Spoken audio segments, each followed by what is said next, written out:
vous apporter, j'introduis ça de cette façon-là, je vous ai apporté 3 messages sur la louange. Et les 3 messages sur la louange avaient rapport avec le ministère de la présence de Dieu. Amen. Louange et adoration, brièvement, ce que je vous ai apporté en 3 prédications, c'était basé sur 4 versets. Pourtant, tu es le Saint et tu sièges au milieu des louanges d'Israël. Et je vous avais dit que lorsqu'on loue Dieu, sa présence se manifeste. Ensuite, par lui, par Jésus, offrons sans cesse à Dieu un sacrifice de louange. Dieu nous interpelle à le louer et il nous promet que dans notre louange, même si ça ne nous tentait pas de louer, si on le fait par la foi, même si on n'avait pas un contexte qui était propice, si on le fait par la foi, Dieu vient nous rencontrer dans notre louange. Je vous avais apporté le fait qu'on a été choisi, comme dans le tabernacle de David, pour le louer et l'adorer, afin que sa présence se manifeste sur la terre comme au ciel. Nous sommes les choisis de Dieu. Qui? Tous les chrétiens, tous ceux qui ont ouvert leur cœur à Jésus-Christ et qui ont accepté que Jésus vienne dans leur vie, sont les personnes qui sont choisies pour l'adorer sur la terre, comme dans le tabernacle de David, où lors de l'adoration, la présence de Dieu s'installait. Et finalement, le 4e des versets, c'est la louange, mais la table pour l'onction prophétique. Et on a décortiqué 1 Chronique, chapitre 25, où on a vu que la louange et la prophétie et l'onction prophétique, ça va ensemble. OK? Ça va ensemble parce que c'est une porte qui s'ouvre, la louange, pour que Dieu nous parle.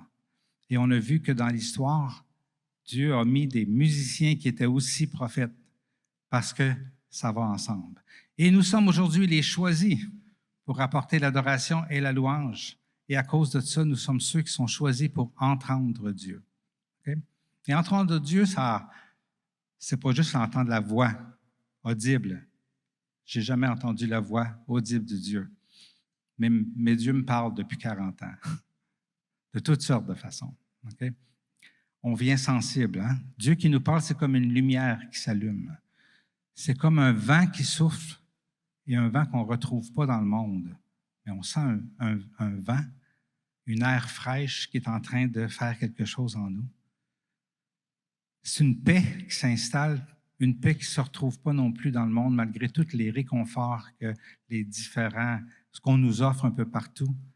Cette paix-là n'existe juste que spirituellement. Hein? Et tout ça fait qu'on reconnaît la voix de Dieu, on reconnaît que nos pensées, en ce moment-là, sont de Dieu. Et peu à peu, à force de pratiquer la présence de Dieu, on vient qu'on entend Dieu, qu'on est dirigé par Dieu, qu'on est arrêté par Dieu. On sent Dieu qui nous ouvre des portes, qui ferme des portes. Amen. Qui nous donne des directions, qui nous donne du réconfort, qui nous apporte la guérison, qui nous délivre de plein de choses. Okay? Ça, c'est l'onction prophétique, l'action de Dieu dans nos vies. Amen. Donc, ça, je vous ai parlé de toute l'historique de ce mouvement-là de louange et adoration, ce qu'on a vraiment pris conscience dans l'Église de Dieu, que la louange apporte la présence de Dieu. Amen.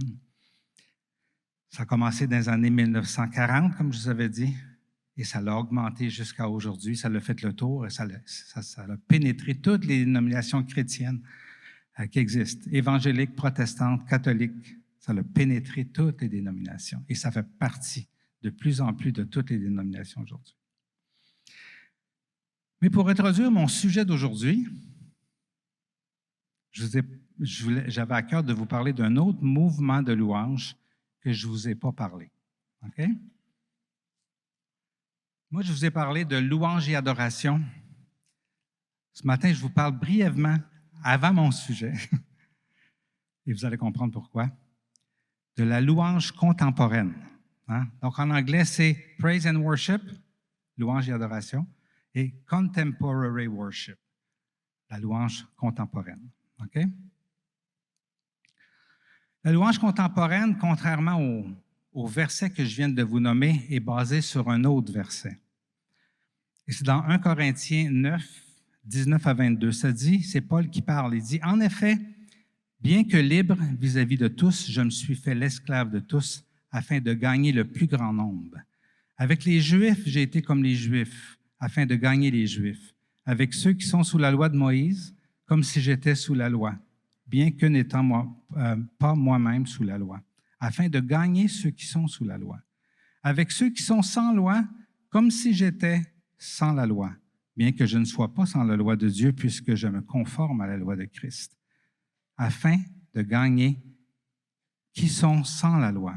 J'ai été faible avec les faibles, afin de gagner les faibles, et il finit ce discours-là en disant, « Je me suis fait tout à tous, afin d'en sauver de toute manière quelques-uns.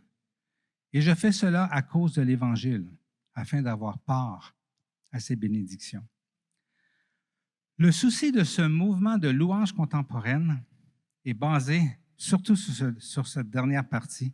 Je me suis fait tout à tous. Donc, ce mouvement-là avait un souci différent de la présence de Dieu. Eux, ce qu'ils voyaient, c'était le gap, le fossé qu'il y avait entre l'Église et le monde. Et même entre l'Église, ceux qui étaient dedans, et d'autres personnes qui étaient dans l'Église, mais qui n'étaient pas dedans, qui ne comprenaient pas trop ce qui se passait. Et leur souci était de rejoindre ces gens-là, que ces gens-là soient touchés. Il n'y avait pas ce gros fossé-là qui existait entre différents groupes de personnes. Les jeunes, les autres générations, les différentes cultures, les gens habitués à la musique dans le monde, habitués à un langage non religieux, habitués à des façons de faire différentes que ce qu'ils voyaient, que ce que l'Église leur offrait. Donc, l'emphase de ce mouvement de louange contemporaine, c'était de combler ce fossé-là. Donc, il y avait une prise de conscience qu'on doit changer notre langage, on doit arrêter d'avoir un langage religieux. On doit avoir aussi des instruments de notre époque, pas des vieux instruments qui se jouent depuis, des siècles. On doit changer ça. On doit avoir un style de musique d'époque, on doit avoir un habillement normal. L'excellence aussi était au centre des préoccupations de ce mouvement-là, de la louange contemporaine. Ce qu'on doit offrir, on doit l'offrir avec excellence aux gens qui sont habitués à l'excellence quand ils vont ailleurs, dans toutes sortes de parties, dans toutes sortes de shows. Mais là, s'ils cherchent Dieu, bien, on doit leur offrir aussi l'excellence pour qu'ils soient accrochés. On disait beaucoup, la première impression va faire la différence entre ceux qui restent, qui reviennent, et ceux qui ne reviennent pas. Hein? On ne peut pas manquer notre coup. Il faut se décentrer sur nous-mêmes et nos besoins pour penser à ceux qui sont en exploration. Il faut se faire tout à tous afin d'en sauver quelques-uns, comme Paul avait le souci de faire.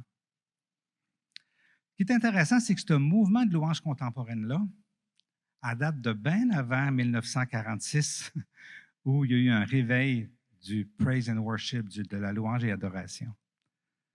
À date, en fait, dans la fin des années 1700, où il a commencé à avoir ce souci-là par rapport à l'adoration. On s'est mis dans ce temps-là à faire plein de camps chrétiens. Il y a eu un réveil de camps chrétiens où on faisait de la louange de camp, ça faisait de la musique de camp pour la louange et on était dans une ambiance complètement différente. Une place où les gens pouvaient être à l'aise, pas dans une bâtisse.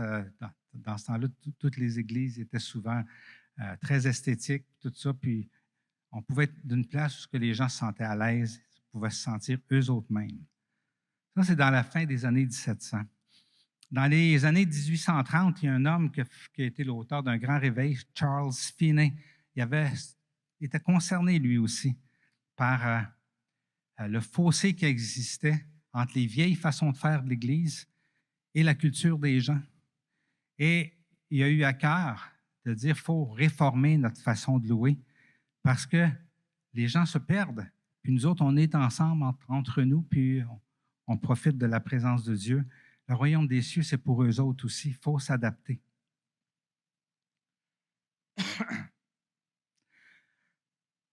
Une pensée qui a toujours été présente dans tout ce mouvement-là, c'est que oui, le contenu ne doit pas changer. La parole de Dieu doit être la même. Le Jésus doit être le même, mais la forme devrait changer.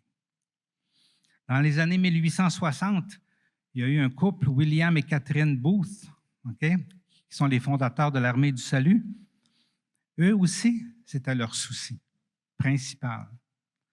C'était des gens de louange, c'était des gens d'art. Mais leur souci, c'est, oui, mais il faut connecter avec les gens qui ne connaissent pas Dieu encore. Il faut trouver par tous les moyens comment mettre en pratique dans notre culture d'Église 1 Corinthiens 9, 22, 23. Il faut être, premièrement, humble comme Christ, donc être avec les gens normaux, les buveurs, les gens du monde. Peu importe ce qu'ils font, il faut être avec eux autres. Deuxièmement, il y avait ce besoin-là de former un pont entre l'Église et les gens de son temps. Il faut créer une louange pour ça et une adoration de leur temps. Il faut s'adapter aux gens, à l'évolution des cultures, aux gens à rejoindre. Jésus l'a fait, les apôtres l'ont fait, on doit le faire nous autres aussi. Et c'est intéressant que ce couple-là acceptait n'importe quel instrument dans leur louange, sauf l'orgue et l'harmonium, qui étaient les deux instruments traditionnels dans l'Église. Ça, on n'en veut pas. Mais les autres, let's go. On les entre toutes. On les utilise tous. Par la suite, dans les décennies qui ont suivi, le même souci s'est répandu dans la louange contemporaine dans les années, jusqu'aux années 90. Okay? Ce souci-là de dire, il faut être pertinent pour les gens qui ne sont pas habitués aux cultures d'Église. Et ça a créé plein de mouvements qu'on connaît plus aujourd'hui, plein de louanges où on recherche la perfection. Il faut bien faire les choses, il faut introduire des choses que les gens sont habitués, il faut mettre des lumières, des jeux de lumière, on met des bons systèmes de son, comme la louange, comme on est plus habitué de voir. Ça faisait partie de ce souci-là qu'il y avait. Parce que le souci, c'était les gens qui ne connaissent pas Christ, qui sont pas habitués à notre culture, ou peut-être qui ont été introduits à Christ, mais qui ne se sentent toujours pas à l'aise. Il faut les rejoindre, il faut les garder. Donc, la grosse différence entre les deux, c'était la louange et l'adoration, c'était la présence de Dieu. La louange contemporaine, on réussit s'il y a bien des convertis quand on loue Dieu.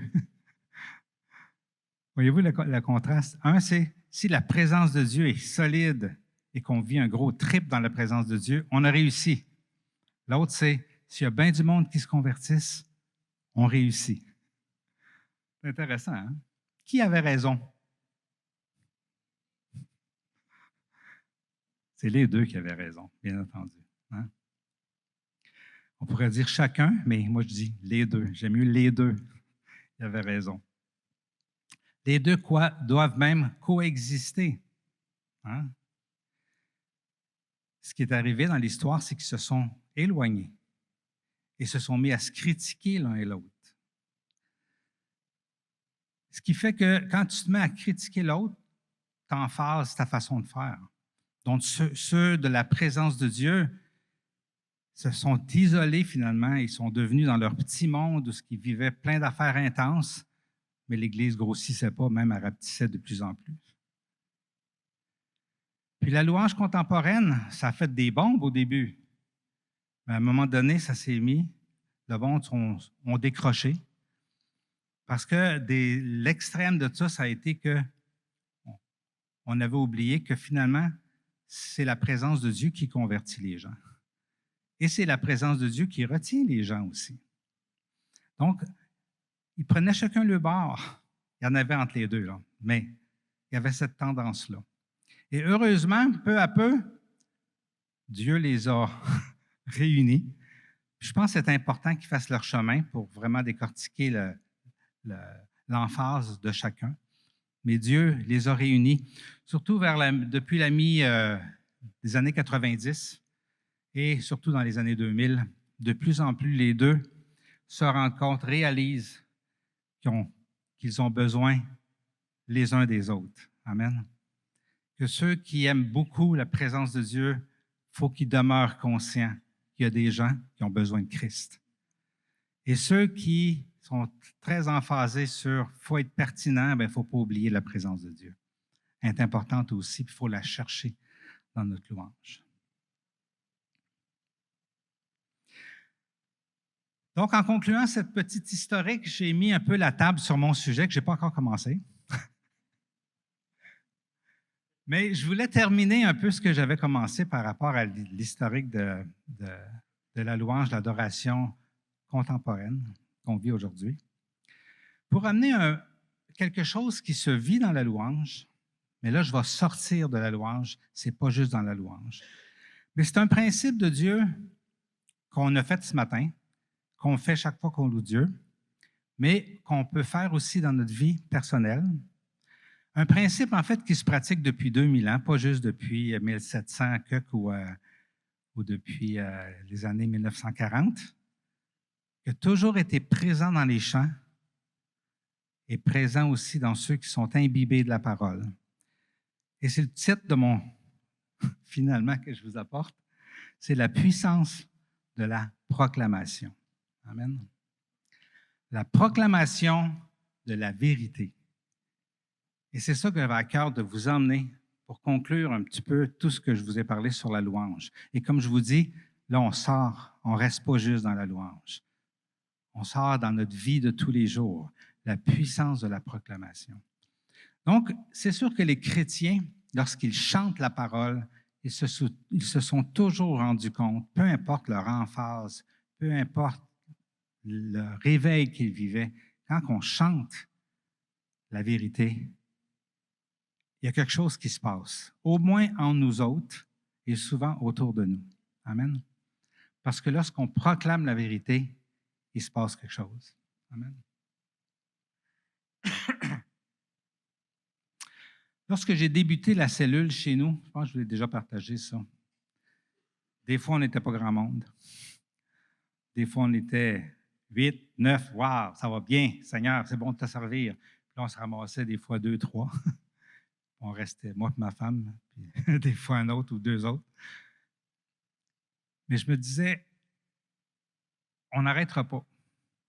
On va persévérer pour une chose. Parce que lorsqu'on se réunit, on loue Dieu.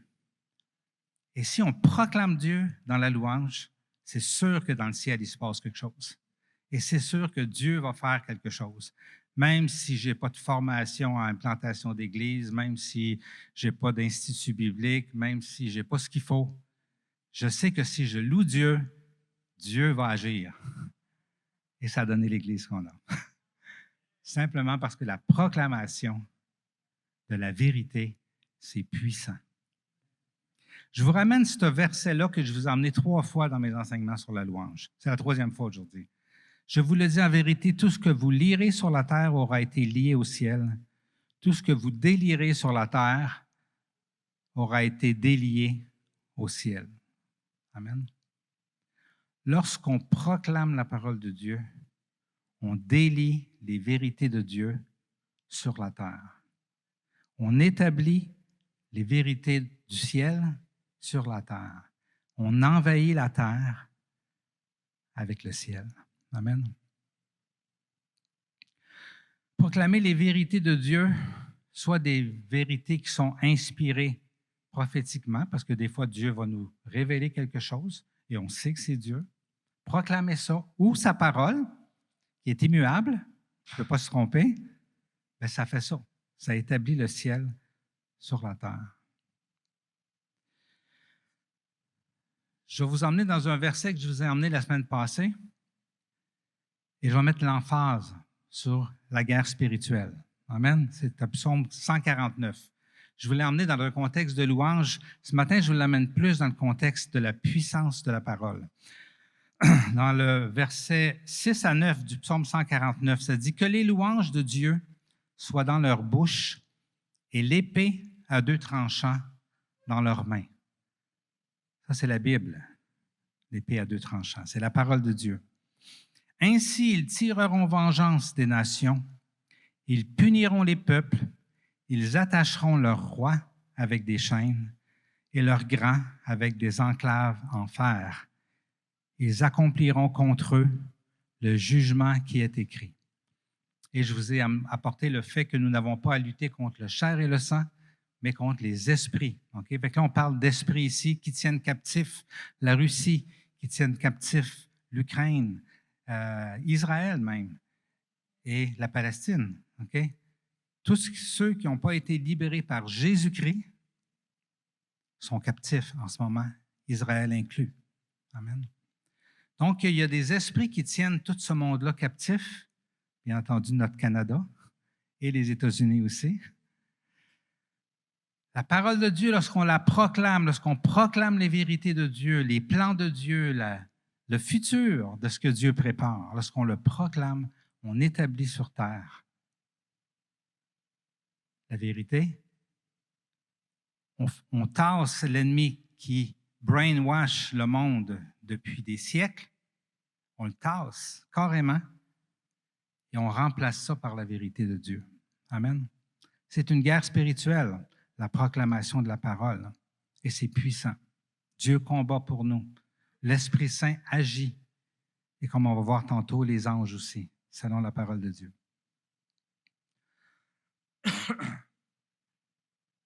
Donc, quand on loue Dieu avec la parole, on délie la présence de Dieu au milieu de nous. Quand on proclame sa vérité, on établit la vérité sur terre qui opère en enlevant, avec une épée à deux tranchants, donc en enlevant le mauvais et en établissant le bon. Hein? La parole de Dieu, la parole dit c'est une épée à double tranchant. Donc, il y a un tranchant qui enlève le mauvais, puis il y a un tranchant qui apporte le bon. Quand un chirurgien opère un cancer, il enlève le mauvais, puis après ça, il recoue le bon, les bons tissus, pour que ça continue de prospérer.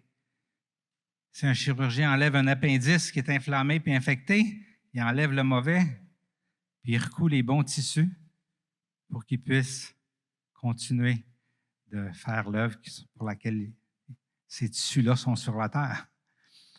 Quand un chirurgien, un obstétricien opère une césarienne, il libère la vie. Et après ça, il recoue le reste pour que la vie continue à se reproduire dans cette dame-là qui a vécu sa césarienne. Quand on utilise l'épée à double tranchant, Dieu tasse le méchant et établit la vérité, la bonne vérité du royaume. Amen. Michaël a parlé d'un passage dans Ézéchiel où Dieu demande à Ézéchiel de prophétiser sur des eaux qui sont morts. Okay? Vous vous en souvenez? Certains d'entre vous connaissent le passage. Ce que je veux vous apporter ce matin là-dessus, très brièvement, c'est que rien ne se passe tant que la parole de Dieu n'est pas proclamée. OK? Si on regarde un petit peu ici ce qui se dit. Dieu lui dit, prophétise sur ces eaux et dis-leur, ossements desséchés, écoutez la parole de l'Éternel. Ainsi parle le Seigneur l'Éternel à ces eaux. Voici, je vais faire entrer en vous un esprit et vous vivrez. Je vous donnerai des nerfs, je ferai croître sur vous de la chair, je vous couvrirai de peau et je mettrai en vous un esprit et vous vivrez et vous saurez que je suis l'Éternel. Pendant que Dieu lui parle, rien ne se passe. Les eaux sont aussi morts qu'ils étaient, aussi sèches qu'ils étaient. Il n'y a rien qui arrive. Mais au moment où Ézéchiel parle, regardez ce que ça dit. C'est Ézéchiel qui parle et dit, « Je prophétisais selon l'ordre que j'avais reçu.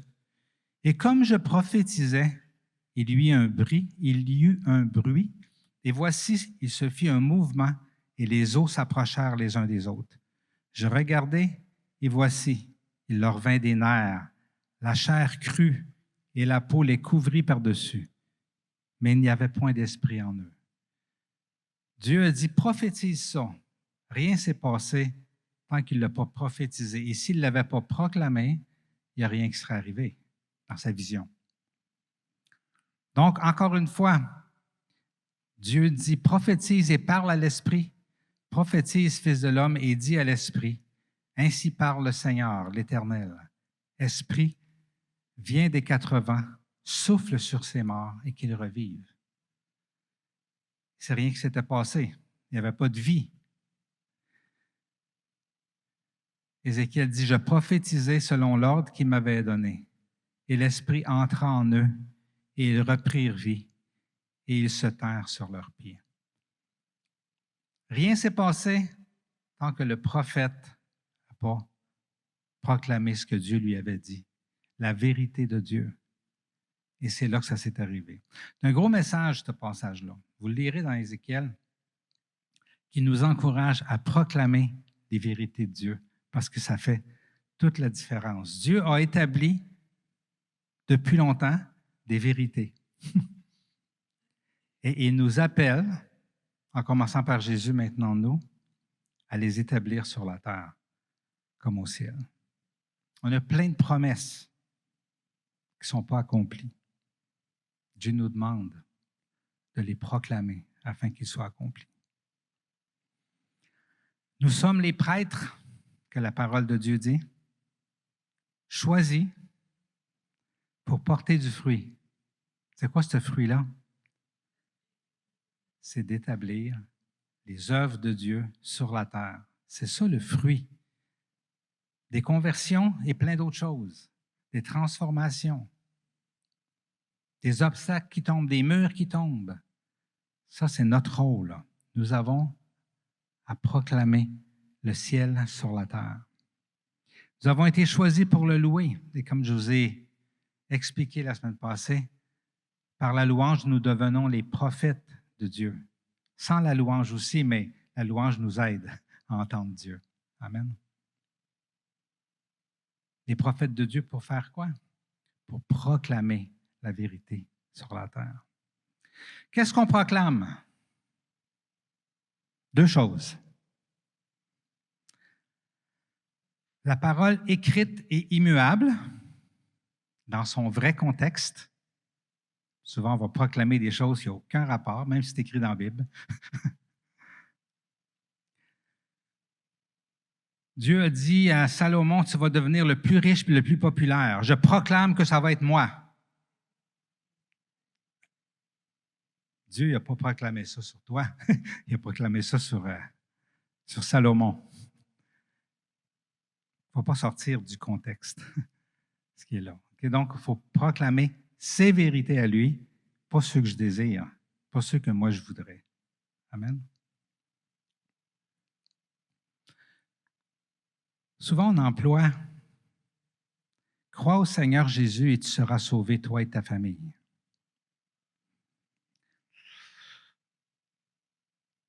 Paul disait ça au gars de la prison. Il ne nous disait pas ça à nous. Et l'histoire montre que ce n'est pas toutes les familles de tous les chrétiens qui ont été sauvées. Okay? Par contre, je tombe dans la deuxième partie, la parole inspirée. Sortie de la parole écrite, mais promis personnellement sous l'onction prophétique. Donc, si tu lis ce verset-là, le même que je viens de vous dire, crois et tu seras sauvé, toi et ta famille, et que vous avez vraiment l'impression que Dieu est en train de vous parler, ça, c'est un réma. C'est une parole prophétique que Dieu vous dit, garde ce verset-là, c'est pour toi aussi, pas juste pour le gars de la prison. Alors, proclame, parce que ça va arriver. Amen. Donc, parole inspirée prophétiquement. Ou encore, pas nécessairement qui vient de la Bible, mais une parole que Dieu nous a, et on sait que c'est Dieu qui nous a parlé. Proclamons les promesses que Dieu nous a faites aussi dans notre cœur. Où est-ce que cette proclamation est efficace? 2 places. Dans les cœurs, OK? On sait que Jésus a apporté cette parabole du semeur et il disait que la semence, c'était la parole de Dieu. Et la terre dans laquelle on semait, c'était les cœurs. Donc, lorsqu'on proclame la parole de Dieu, si on est seul, elle est semée dans notre cœur. Ça, c'est important. Fait que si vous êtes seul, proclamez la parole de Dieu. Pour le vrai, tout le brainwashing qu'on a eu du monde, toutes les blessures, tout ce qui a fait que notre cerveau est dysfonctionnel, on est tous dans le même bateau là-dedans, on est tous un peu dysfonctionnels à différents degrés. La semence de la parole de Dieu, de la proclamation de la parole va venir remettre en ordre tous les mensonges de l'ennemi qu'on a reçus dans toute notre vie. Et la vérité de Dieu va s'établir. Donc, on sème dans notre propre cœur pour commencer. Quand on la proclame à quelqu'un d'autre, on sème dans son cœur. Quand on la proclame en assemblée, en chantant ou en disant, on sème chez tout le monde cette parole-là. Quand on proclame devant une foule, on est appelé à donner un témoignage, n'importe quoi, on proclame la vérité dans le cœur de tous ceux qui sont là. Amen. Mais ce n'est pas juste dans les cœurs, c'est aussi sur la terre que la proclamation est efficace. Jésus nous a dit de prier d'une certaine façon. Il a dit, quand vous priez, dites que ta volonté soit faite sur la terre comme au ciel. Ça, c'est l'appel à la proclamation. Et si Jésus nous a demandé de prier ça, c'est parce qu'il y a une vérité dans ça. Amen. Jésus aurait pu dire, la volonté de Dieu va se faire sur la terre comme au ciel. De toute façon, vous n'avez pas besoin de prier ça, ça va se faire. C'est ça qu'il a dit? Non, il veut que ce soit nous qui établissions le royaume des cieux sur la terre avec lui. Et notre rôle, c'est de proclamer que ta volonté soit faite sur la terre. Et cette petite phrase-là ouvre la porte à toute la vérité de Dieu qu'on a à proclamer sur la terre afin qu'elle soit établie sur la terre comme au ciel. C'est puissant. Et dans Isaïe, ça dit, « La pluie et la neige descendent du ciel et n'y retournent pas sans avoir arrosé la terre, sans avoir fécondé et avoir fait germer ses plantes, sans avoir fourni de la semence au semeur et du pain à celui qui mange. Il en va de même pour ma parole. Celle qui sort de ma bouche, elle ne revient pas à moi sans effet, sans avoir fait ce que je désire et rempli la mission que je lui ai confiée. » Y a-t-il le mot bouche là-dedans? Vous savez qu'on est la bouche de Christ sur la terre? Jésus nous a donné son autorité. Nous sommes appelés le corps de Christ et la bouche fait partie du corps. Et lorsqu'on proclame les vérités du ciel, elles s'établissent sur la terre. Dans le psaume 119, 89, ça dit « Ta parole éternelle est pour toujours établie dans le ciel. » Et notre rôle, c'est de l'établir sur la terre, comme au ciel. Amen. J'ai lu l'introduction d'un livre que j'ai recommandé dans ma petite lettre que j'ai envoyée à l'Église ce matin, que je vous recommande. C'est un livre de Joyce Meyer, qui est une femme de Dieu, qui a eu une grosse influence sur des milliers, des millions de chrétiens à travers le monde. Un livre qui est puissant et un livre qui a juste une introduction, puis après ça, du chapitre 1 au dernier chapitre, c'est juste des proclamations. Amen. Je vous ai mis un petit peu, vous pouvez l'acheter sur boutique.joycemeyer.fr, le pouvoir insoupçonné de la proclamation de la parole de Dieu. Amen. Tous les chapitres de 1 à, je ne sais pas combien, à peu près 59, c'est plein de contextes dans lesquels, si on proclame la vérité de Dieu, elle va s'établir. Amen. L'anxiété, l'épreuve, la tristesse, la dépression, la crainte, la colère, peu importe. Okay? une puissance de la parole de Dieu, de la proclamation de la parole de Dieu, pour pouvoir établir sur la terre, en commençant par nous, comme au ciel, les vérités, les bonnes vérités de Dieu. Joyce Meyer, c'est une femme qui a été abusée par son père. Elle s'est mariée très jeune, a été trompée par son mari et ça l'a emmenée à un divorce très jeune, dans sa vingtaine. Et finalement, elle a marié à l'âge de 25 ans un homme qui s'appelle Dave Meyer. Et ensemble, ils ont eu 4 enfants, ils ont fondé une famille et ils ont eu un ministère ensemble depuis ce temps-là, le 80 aujourd'hui, semble-t-il. Et ils ont servi Dieu ensemble toute leur vie. Une femme qui a été éclairée par la parole, parce que guérie par la parole, délivrée par la parole. Et c'est ce qu'elle encourage les gens à vivre. Hein? C'est basé sur son témoignage et non sur une théologie apprise à l'école biblique. Amen. Dieu lui a fait réaliser que si on veut une récolte de bons fruits, il faut semer. Amen. Au début de sa vie, c'est une femme qui était négative tout le temps, qui était tout le temps aigrie, en colère et tout ça. Fait qu'elle s'est forcée, par je ne sais pas trop quelle méthode, à enlever tout ce qui était négatif dans sa vie. Puis elle réussissait pas pire, mais il n'y avait aucun fruit. Et Dieu il a dit, « Ouais, mais c'est beau, tu as enlevé le négatif, mais tu ne sèmes rien. » Et c'est là que Dieu lui a révélé, « Ma vérité est là pour être semée par la proclamation. » Amen. La parole de Dieu, en parlant d'Abraham, ça dit, c'est Paul qui dit, « Il est notre Père devant le Dieu en qui il a cru, le Dieu qui donne la vie aux morts et appelle ce qui n'existe pas à l'existence. » Amen. Lorsqu'on proclame la vérité de Dieu, on sème la vérité de Dieu dans notre vie et on appelle dans notre vie à l'existence ce qui n'existe pas encore. Amen.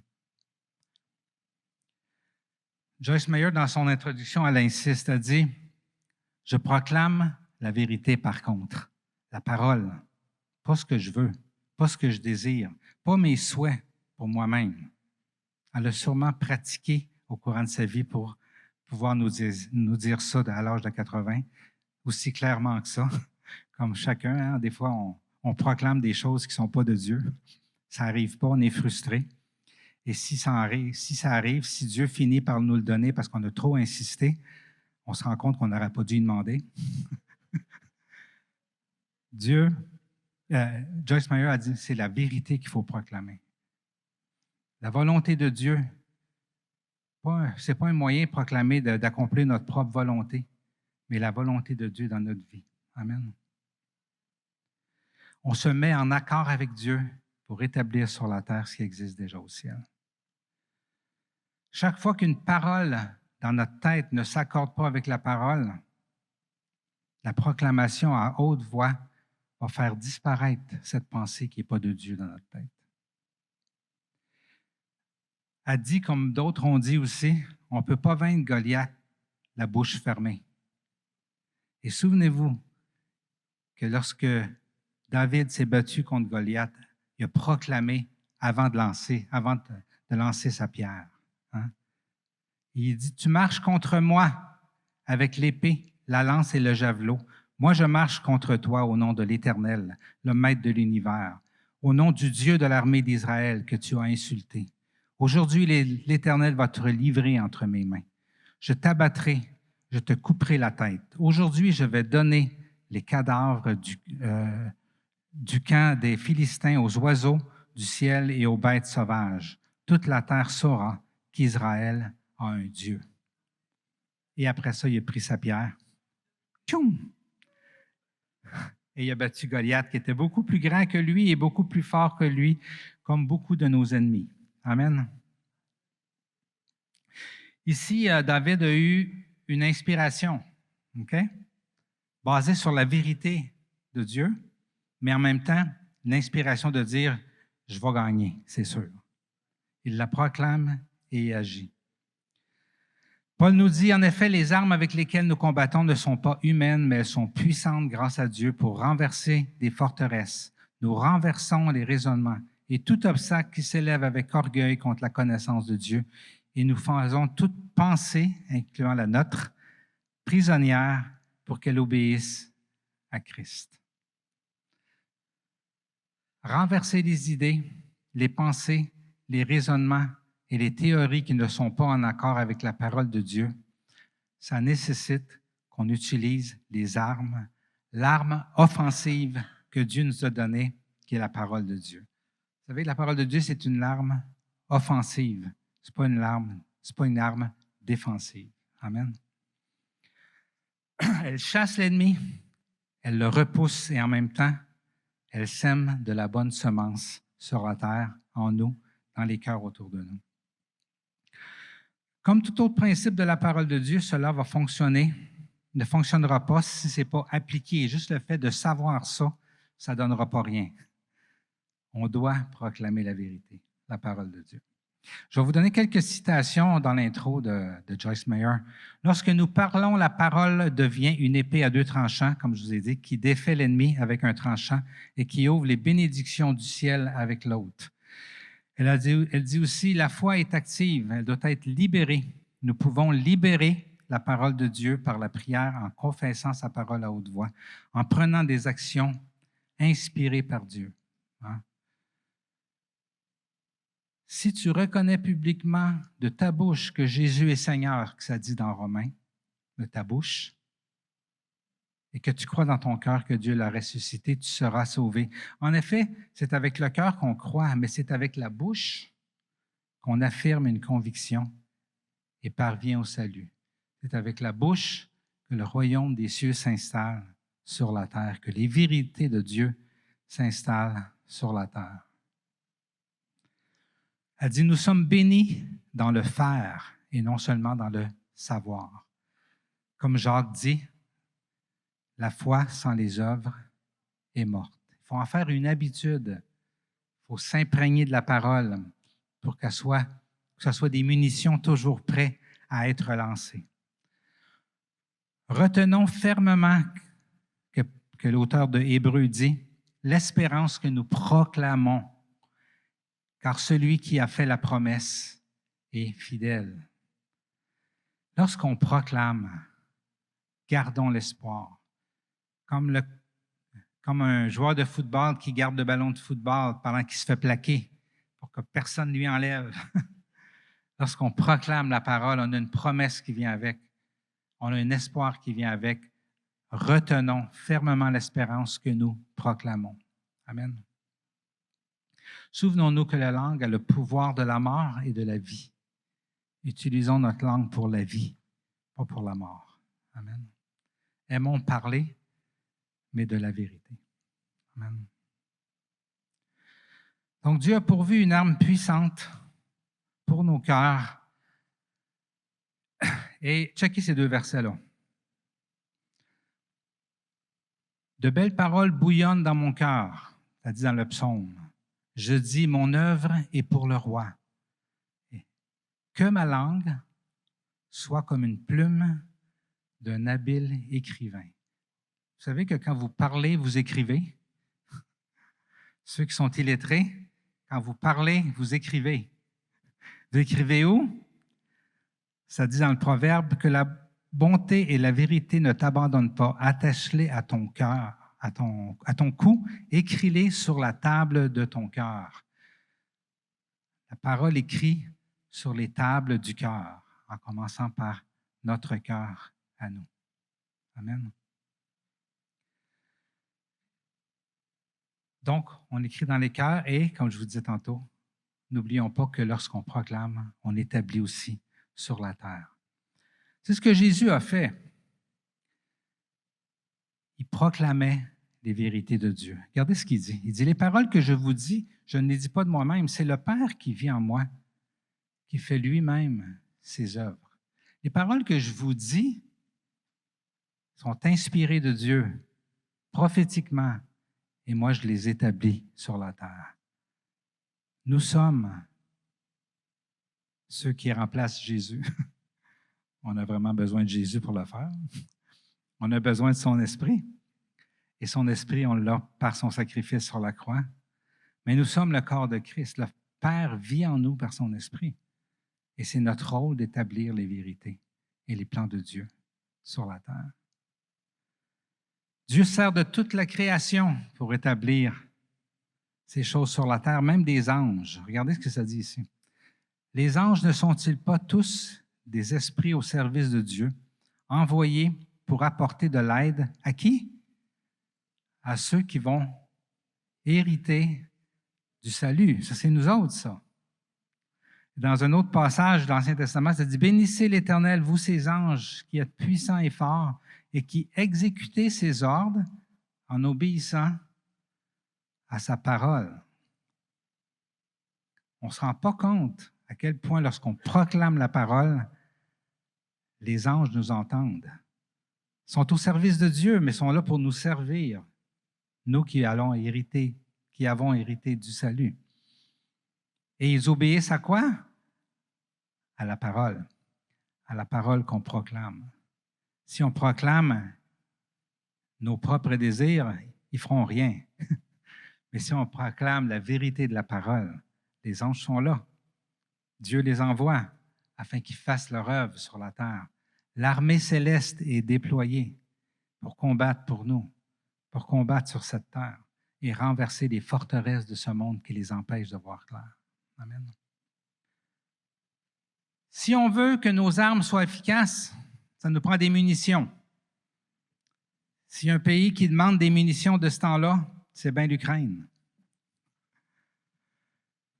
Elle veut des munitions pour se défendre, mais elle aimerait bien ça, avoir des munitions pour attaquer, parce que lorsqu'on attaque, on fait reculer l'ennemi. Nous, on l'a. On a cette arme-là. On a ces munitions-là. C'est la parole de Dieu. Il faut juste la proclamer. Dieu nous a remplis de munitions. On est full de munitions à l'infini. Il faut les proclamer. Parce que les munitions, on l'a. Amen. Comme je vous disais tantôt, lorsqu'on est seul, on sème sur la terre et dans notre cœur. Lorsqu'on le fait à quelqu'un, on sème dans son cœur et sur la terre. Lorsqu'on est en assemblée et qu'on proclame, on proclame dans le cœur de tout le monde qui est sur la terre. Et lorsqu'on chante, mais lorsqu'on vient de mettre nos munitions dans une bombe supergalactique que l'homme n'a pas encore inventée, mais nous autres, on l'a. Lorsqu'on ajoute la louange à notre proclamation, c'est une bombe puissante qui établit le royaume des cieux sur la terre comme au ciel. Amen.